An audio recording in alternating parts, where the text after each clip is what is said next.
నమస్తే SR7 news కి స్వాగతం.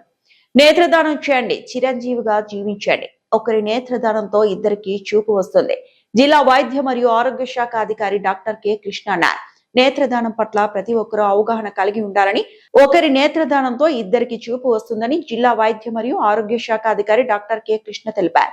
ఆగస్టు 25వ తారీఖు నుండి సెప్టెంబర్ 8వ తారీఖు వరకు 41వ నేత్రదాన పక్షోత్సవాలు నిర్వహిస్తున్నామని, నేత్రదానం గురించి ప్రజలలో కళ అపోహలను తొలగించి నేత్రదానం యొక్క ఆవశ్యకత ప్రతి ఒక్కరికి తెలియచేయాలనే ప్రధాన ఉద్దేశంతో నేత్రదాన పక్షోత్సవాల అవగాహన కార్యక్రమాలు నిర్వహిస్తున్నామని డిఎంహెచ్ఓ డాక్టర్ కె కృష్ణ తెలిపారు. మంగళవారం బిజినపల్లి మండలం పాలెం జిల్లా పరిషత్ పాఠశాల ప్రాంగణంలో 41వ నేత్రదాన పక్షోత్సవాల అవగాహన ర్యాలీ జెండా ఊపి డిఎంహెచ్ఓ డాక్టర్ కె కృష్ణ ప్రారంభించారు. ర్యాలీ అనంతరం విద్యార్థులు, సిబ్బంది ప్రజలచే నేత్రదాన ప్రతిజ్ఞ చేయించారు. నాగర్ కర్నూలు జిల్లా రిపోర్టర్ శ్రీనివాస్.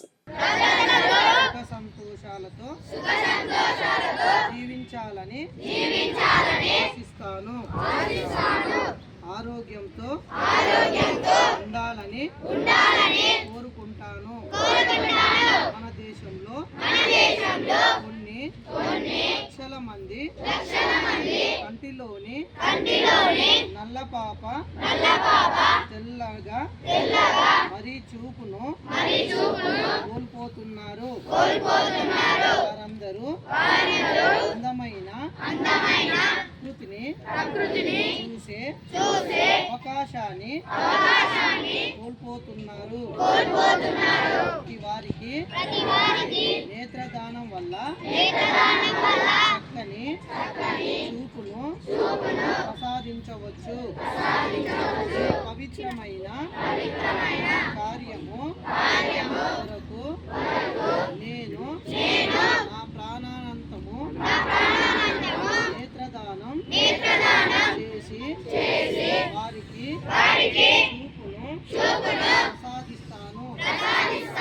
మరియు నా ఇరుగు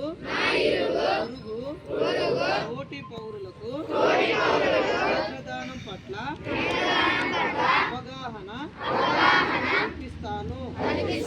వారి బ్రతుకుల్లో వెలుగులు నింపి వారికి దేశానికి సేవ చేస్తాను.